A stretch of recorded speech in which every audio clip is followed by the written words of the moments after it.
नमस्कार. दीपक रेगे कथाकथन चॅनलवर तुम्हा सगळ्यांचं मनापासून स्वागत करतो आणि एकच विनंती करतो की जर अजूनपर्यंत चॅनल सबस्क्राईब केलेलं नसेल तर प्लीज चॅनल सबस्क्राईब करा. मित्रांनो, तुम्ही ऐकतोय अभय बापट यांची आरोपी ही दीर्घ कथा आणि आज भाग 7. न्यायाधीश मंगरुळकर आपल्या बाकावर स्थानापन्न झाले. अत्यंत न्यायप्रिय, विचारी आणि वस्तुनिष्ठ असा त्यांचा लौकिक होता. आपल्या अंगाभोवतीचा झगा त्यांनी सारखा केला आणि समोर बसलेल्या सगळ्या लोकांकडे आणि वकिलांकडे एक दृष्टिक्षेप टाकून ते म्हणाले, महाराष्ट्र राज्य विरुद्ध क्षिती आलूरकर असा हा खटला आहे. तिच्यावर आरोप आहे की खुनाच्या उद्देशानं हातात हत्यार घेऊन हल्ला करणे. दोन्ही बाजूंचे वकील तयार आहेत. हेरंब खांडेकर, सरकारी वकील, उठून उभे राहिले. इफ द कोर्ट प्लीज, आम्ही सरकार पक्ष तयार आहोत. मला एवढंच प्रतिपादन करायचं आहे की एका तक्रारीच्या आधारे आरोपी विरुद्ध हा खटला दाखल करण्यात आलेला आहे. हा प्राथमिक खटला आहे आणि ज्याचा उद्देश आरोपीला सदर खटल्यात दोषी ठरवून हे प्रकरण वरच्या मोठ्या कोर्टात सादर करणं एवढाच आहे. जिच्यावर हल्ला झालाय ती मधुरा महाजन सध्या इस्पितळात असून हा खटला चालू असताना जर त्यात तिचा मृत्यू ओढवला तर हाच खटला केवळ खुनी हल्ल्याचा न राहता खुनाचा खटला म्हणून गृहीत धरला जाईल. जखमी स्त्रीच्या नेमक्या स्थितीविषयी आत्ता असलेल्या अनिश्चिततेच्या पार्श्वभूमीवर तुम्ही खटला चालवण्याची घाई न करता अजून थोडं थांबत का नाही? त्याला काही खास कारण आहेत, म्हणजे कायदेशीर बारकावे आहेत. आम्हाला आत्ताच्या स्थितीत आरोपीला अशी कस्टडी मिळायला हवी आहे की हेबियस कॉर्पसचे रीट करून तिची सुटका होता कामा नये. ठीक आहे, बचाव पक्षाचं काय? बचाव पक्ष तयार आहे.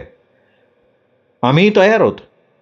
पाणिनी पटवर्धन उठून उभा राहत म्हणाला, छान, मग खटला सुरू करा.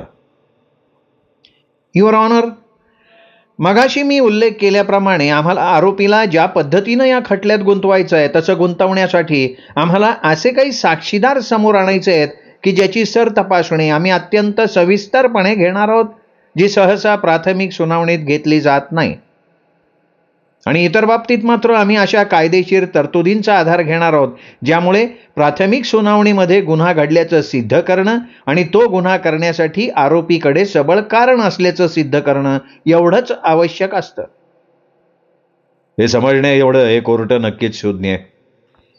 मी काही नौखा न्यायाधीश नाहीये. प्राथमिक खटला कशासाठी असतो हे मला तुम्ही समजावून सांगण्याची गरज नाही. तुमचे पुरावे आणि साक्षीदार सादर करायला सुरुवात करा, मिस्टर हेरंब खांडेकर. सगळ्यात प्रथम मी साक्षीदार म्हणून साहिर सामंत यांना बोलावू इच्छितो, खांडेकर म्हणाले. त्यांनी नाव उच्चारता सामंत उठला, साक्षीदाराच्या पिंजऱ्यात जाऊन उभा राहिला. तुझं नाव साहिर सामंत आहे? हो सर. तुझी मधुरा महाजनची ओळख आहे आणि गेले काही काळापासून ओळख आहे? हो सर. या महिन्याच्या 4 तारखेला तिला भेटण्याचा प्रसंग आला होता? आला होता सर. कुठे भेटलास तू तिला पहिल्यांदा? मी तिला भेटलो त्यावेळी तिने मला तिच्या घरी पाहुणा म्हणून रात्री जेवायला बोलवलं होतं. बरं, मग पुढे काय झालं? त्यावेळेला तिथे गडबड, गोंधळ, आरडाओरडा झाला. मिसेस मधुरा महाजनला वाटलं की तिच्या घरी चोरी झाली आहे. ती खूप एक्साइट झाली होती आणि मला वाटतं की तिचा आरोपीवर संशय होता. या सगळ्या पार्श्वभूमीवर तू काय केलंस? एक खाजगी गुप्तहेर माझा मित्र आहे, त्याचं नाव जनार्दन दयाळ. तो एका फर्ममध्ये भागीदार आहे. मी मधुरा महाजनला सुचवलं की आपण त्याला बोलावून घेऊया. आणि तिने त्याला संमती दिली? हो, अर्थात. तिच्या संमतीनं मी त्याला बोलावून घेतलं. बर, पुढे काय झालं? जनार्दननी आरोपीला विचारलं की मी तुझ्या हाताचे ठसे घेऊ का? मग आरोपीनं संमती दिली?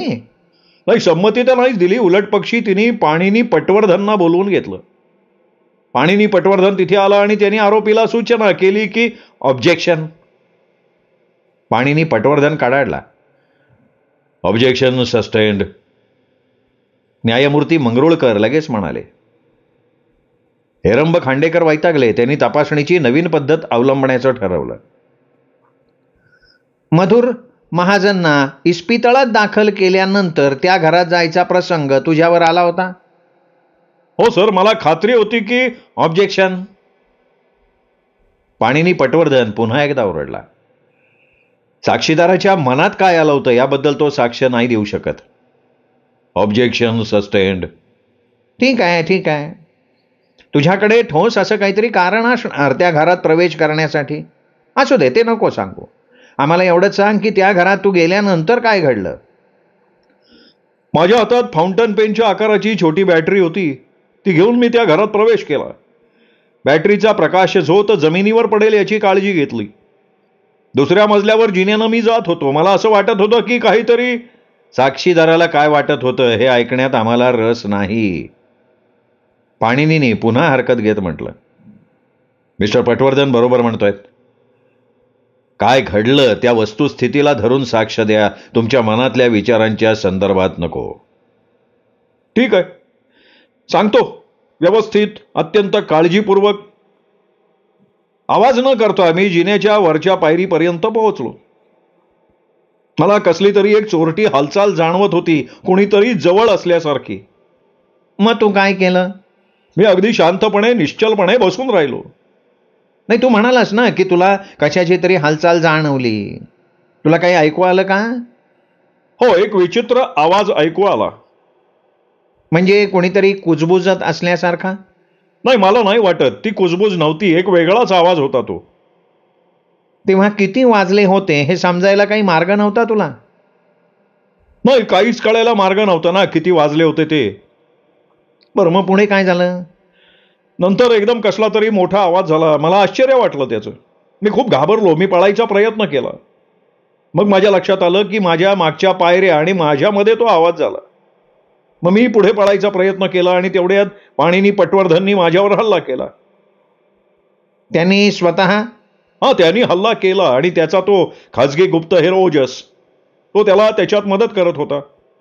मला त्यांनी पुरतं जायबंदी करून टाकलं आणि मग कनक ओजसनं पोलिसांना फोन लावला. तुम्ही चौकशी करू शकता मिस्टर पटवर्धन. खांडेकरांनी पाणिनीला आव्हान दिल्यासारखं सांगितलं. पाणिनी पटवर्धन उठून उभा राहिला. साक्षीदाराच्या पिंजऱ्याकडे 2-3 पावलं चालत गेला आणि त्याने विचारलं, तू जेव्हा त्या घरात शिरलास तेव्हा तुझ्याबरोबर काही हत्यार बाळगलं होतंस? माझ्याकडे .38 कॅलिबर रिव्हॉल्वर होतं.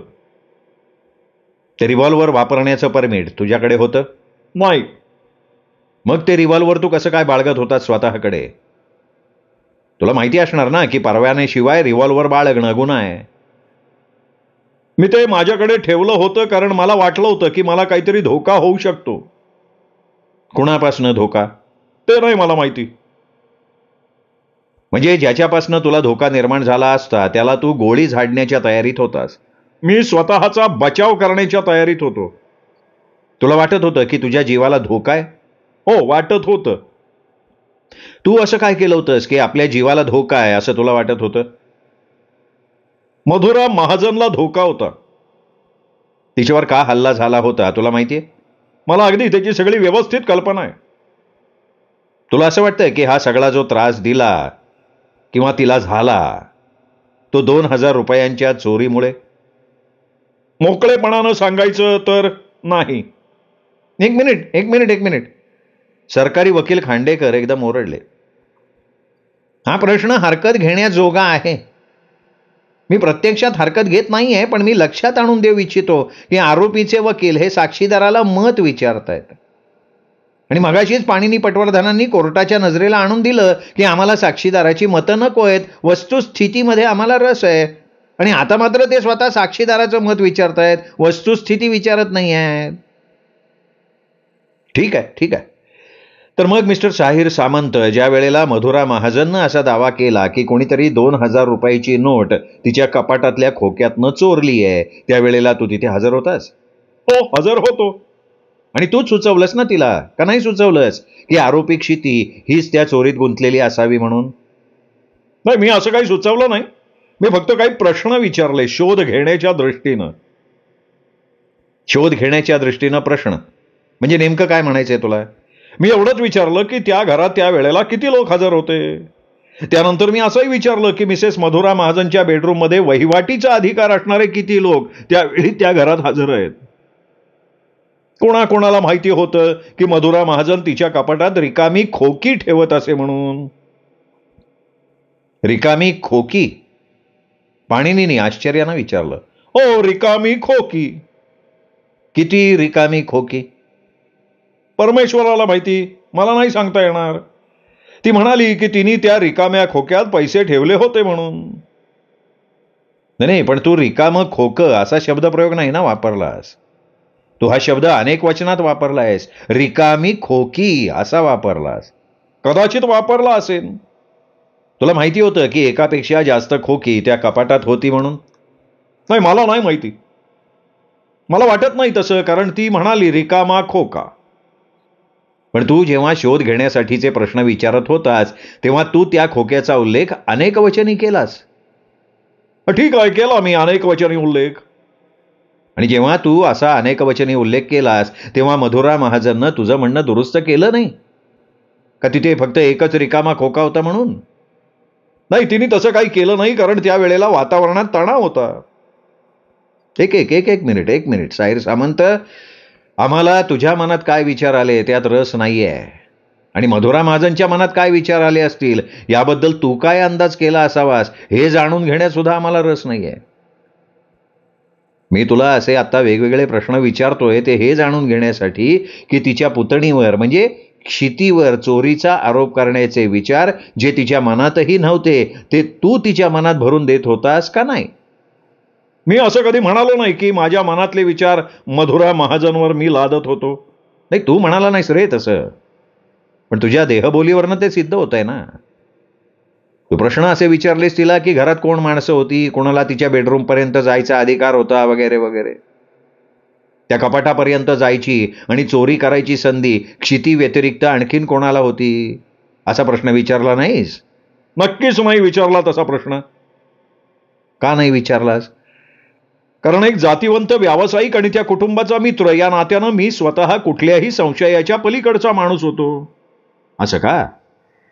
आणि मधुरा महाजनची रक्ताची नातलग क्षिती हिला मात्र तू संशयाच्या पलीकडची व्यक्ती म्हणून गृहीत धरलं नाहीस? हे बघा मिस्टर पटवर्धन, मी फक्त प्रश्न विचारत होतो, शोध घेणारे प्रश्न.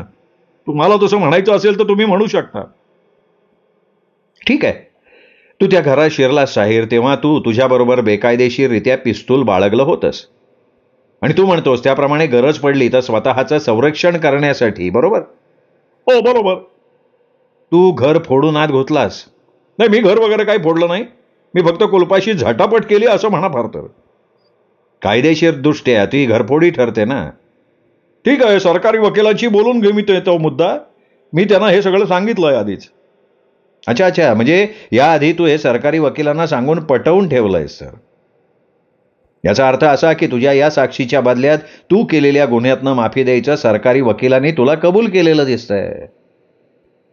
नाही, तशी काही तडजोड वगैरे झाली नाही अजिबात आमच्यात. सरकारी वकिलांना मी हे पटवू देऊ शकलो की त्या घरात शिरण्यामागचा माझा हेतू शुद्ध होता. तू घरात शिरलास त्यावेळेला तुझ्याकडे 2,000ची नोट होती? तो गुन्हा आहे का? तुझ्याकडे कधीपासून 2,000ची नोट होती? माहीत नाही. प्रयत्न कर ना आठवायचा. मला नाही आठवत माझ्याकडे कधी आली ती नोट. तसं असेल तर तुझी स्मरणशक्ती फार तकलादू आहे, कारण मी योग्य त्या व्यक्तीची साक्ष इथे घेऊन पुराव्यानिशी सिद्ध करू शकतो की तू तुझ्या बँकेत जाऊन 2,000 रुपयांची नोट मागून घेतली होतीस. ठीक आहे, माझ्याकडे खात्यात 2,000 रुपये होते. माझे होते ना ते पैसे, आणि मला अधिकार होता मला पाहिजे तेव्हा ते काढायचा. मी तुला आता असं विचारतोय साहिर की तू जेव्हा त्या घरात शिरलास तेव्हा तुझ्या डोक्यात असंच होतं ना की ती तुझ्याकडे असलेली 2,000 रुपयाची नोट आरोपीच्या खोलीमध्ये ठेवून द्यायची, एखाद्या ठिकाणी खुपसून ठेवायची, म्हणजे पुढे केव्हा तरी पोलीस जेव्हा त्या जागेची झडती घेतील तेव्हा त्यांना ती आरोपीच्या खोलीत कुठेतरी सापडावी आणि तिच्यावरचा चोरीचा आरोप सिद्ध व्हावा. असंच होतं ना तुझ्या मनात? अजिबात नाही. तू आत्ता जे बोलतोयस ना त्या शब्दांपेक्षा तुझी त्यावेळची म्हणजे तू खोलीत शिरलास त्यावेळची देहबोली सगळं काही सांगून जातीये. तुझा घरात शिरल्यानंतरचा हेतू क्षिती आलुरकर वापरत असलेल्या खोलीत जाऊन ती नोट तिथे ठेवण्याचा होता, पण दुर्दैवानं तुझी धडक वॉटर कूलरला बसली आणि तो कूलर खाली पडून मोठा आवाज झाला. त्याच वेळेला तुला जाणवलं की त्या घरात तू एकटा नाही आहेस. तू पळून जायचा प्रयत्न केलास, पण त्याच वेळेला तू माझ्या आणि कनक ओजसच्या तावडीत सापडलास. हे अजिबात खरं नाहीये. त्या वॉटर कूलरला माझा धक्का लागलेला नाही. तुमच्या दोघांचा धक्का लागला असेल. त्या आवाजानं मी घाबरलो, पळायला लागलो. तू अजूनही नाकारणार आहेस का की ती 2000ची नोट तुला आरोपीच्या खोलीत ठेवायची होती? हो, नाकारतोय मी. That's all your honour. साक्षीदाराकडे तिरस्कारानं बघत आणि आपली पाठ फिरवत माणिनी म्हणाला. माणिनी पटवर्धननी पाठ फिरवल्यावर साहिर सामंत साक्षीदाराचा पिंजरा सोडून जायला लागला. तेवढ्यात न्यायमूर्ती मंगरुळकरांनी टेबलवर आपली पेन्सिल वाजवून त्याला थांबवलं. एक मिनिट थांबा मिस्टर सामंत. मला काही प्रश्न विचारायचे आहेत तुम्हाला. मला सांगा, तुम्हाला माहिती होतं की या खटल्यातली आरोपी क्षिती, तिच्यावर त्या खोक्यातले 2000 रुपये घेतल्याचा आरोप होता? हो सर, माहिती होतं. तुम्ही तुमच्या बँकेत गेलात, बँकेतनं काही पैसे काढलेत, काही 100च्या नोटांमध्ये, काही 2000च्या नोटांमध्ये. नंतर त्या रात्री तुम्ही त्या घरात शिरलात. त्या घरातल्या कुलपाशी झटापट केलीत आणि त्यामुळे तुम्हाला शिरता आलं, बरोबर आहे? तुम्हाला तसं म्हणायचं असेल तर बरोबर आहे तुमचं. तुम्हाला या कोर्टाची अशी समजूत करून द्यायची आहे का की त्या घरात शिरायचा तुमचा हेतू अत्यंत निर्मळ असा होता? हो सर, माझा हेतू अत्यंत निर्मळ होता. मला पटत नाहीये हे मिस्टर सामंत की तुम्ही खरं बोलताय, हेही मला वाटत नाही.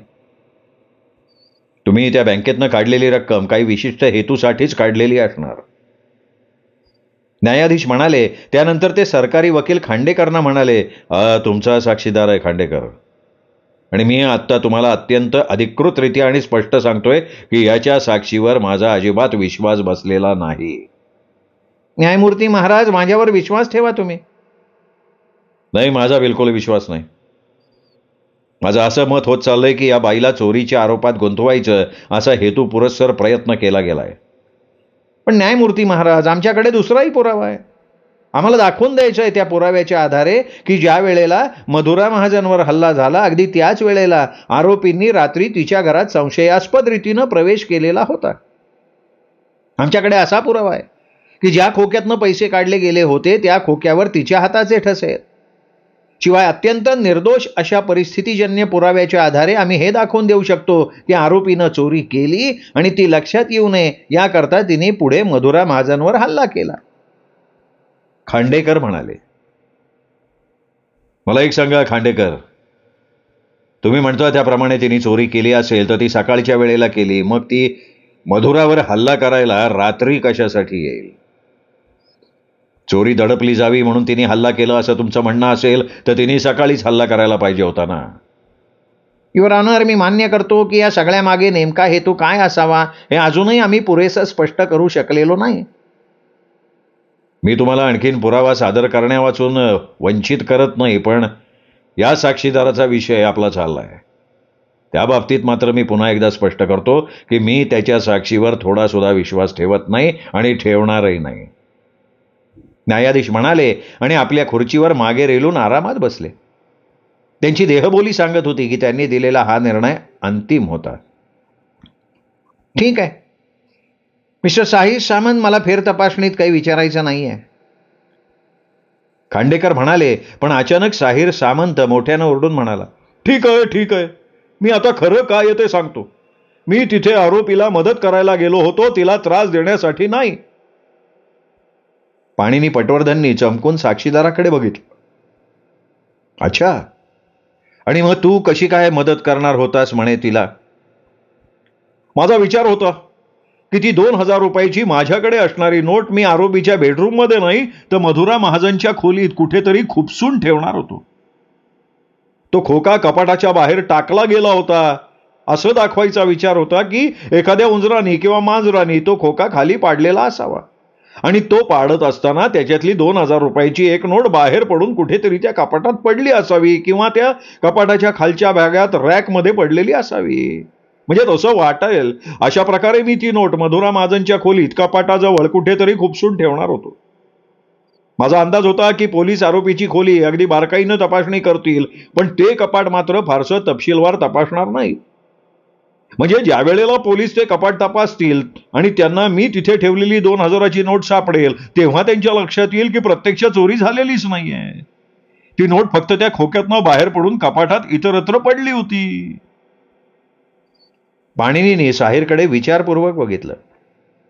अच्छा, अचानक तुला आत्ता त्या आरोपीबद्दल सहानुभूती कुठून निर्माण झाली? तिला या चोरीच्या आरोपातून सोडवावं असं का वाटलं, अशा प्रकारचा खोटा पुरावा तिथे निर्माण करून?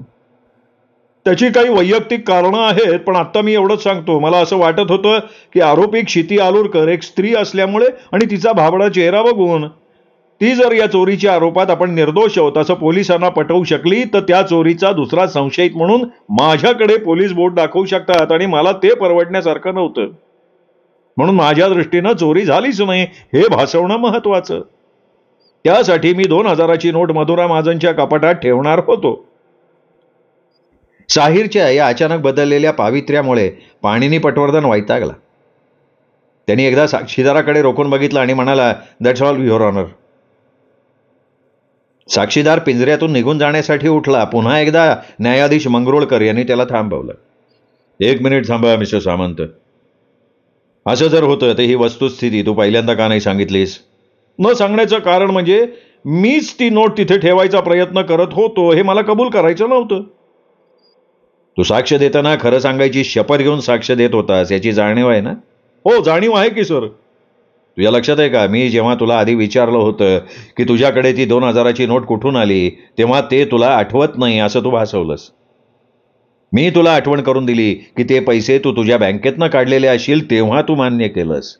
आणि त्याच्यानंतर तू आत्ता सर्व सांगितलेलं कुभांड रचलंयस. ठीक आहे, मी मान्य करतो. नको त्या गोष्टी मी केल्या, पण तुम्ही माझ्यावर आरोप करू शकत नाही की क्षिती आलूरकरला अडकवण्यासाठी मी मुद्दाम तिच्या खोलीत पुरावा पेरला.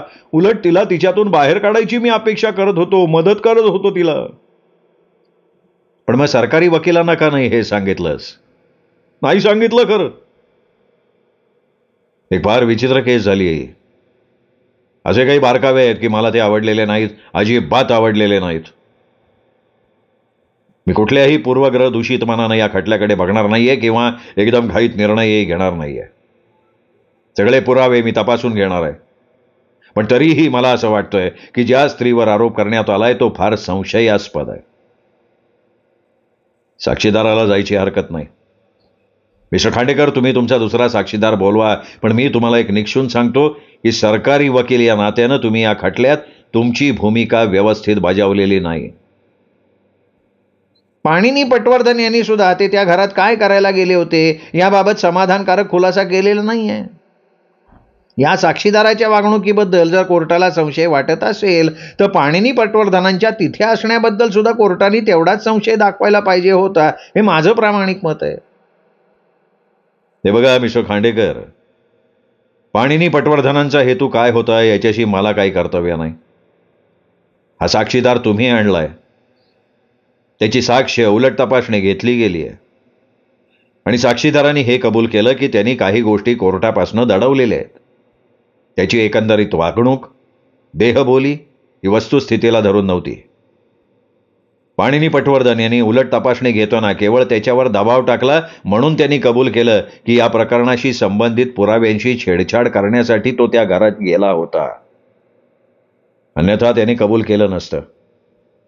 मग त्याचा हेतू आरोपीला मदत करण्याचा असो किंवा स्वतःला वाचवण्यासाठी असो, पुराव्याची छेडछाड करण्यासाठी तो घरात शिरला होता. हा मोठा गुन्हा आहे आणि तो त्यांनी साक्ष देताना दडवून ठेवला. खांडेकर काहीतरी बोलायला गेले, पण न्यायाधीशांनी पुन्हा त्यांना गप्प बसवलं आणि म्हणाले, मला माहिती आहे की ही प्राथमिक सुनावणी आहे. कोर्ट कायदा आणि नियमाला धरून जास्तीत जास्त न्यायपूर्ण निर्णय द्यायचा प्रयत्न करेल. पण मी आधीच उल्लेख केल्याप्रमाणे मी काही नौखा न्यायाधीश नाही आणि सरकारी वकिलांनी हे लक्षात ठेवावं की या प्रकरणाची अशी काही पार्श्वभूमी आहे की ती नक्कीच संशयास्पद आहे. या सगळ्या पार्श्वभूमीवर मी विनंती करतो की उद्या सकाळपर्यंत कोर्टानं आपलं कामकाज तहकूब करावं. तोपर्यंत मी आणखीन काही पुरावे सादर करायचा प्रयत्न करीन. ते शक्य झालं नाही तर हा खटला काढून घ्यावा अशी सुद्धा विनंती करीन. तोपर्यंत मधुरा महाजनच्या आजाराबद्दल आपल्याला अद्ययावत माहिती मिळेल. नंतर आपण ठरवू काय करायचं ते. बचाव पक्षाचं याबद्दल काही म्हणणं आहे का? म्हणजे काही हरकत आहे का? पाणिनी पटवर्धन, तुमची काही हरकत आहे कोर्टाचं कामकाज तहकूब करण्यासाठी? नाही, आमची काही हरकत नाही. ठीक आहे, तर मग उद्या 10 वाजेपर्यंत आपण कोर्टाचं कामकाज तहकूब करू. मी असं सुचवतो, उद्या सकाळी कोर्ट पुन्हा चालू होईपर्यंत पोलिसांतर्फे अत्यंत सखोल असा तपास याबाबत केला जावा. एवढं बोलून ते उठले, आपल्या चेंबरकडे गेले. ॲडव्होकेट खांडेकर हे सुद्धा पटवर्धनकडे न बघता आणि त्याच्याशी एकही शब्द न बोलता कोर्टातनं निघून गेले.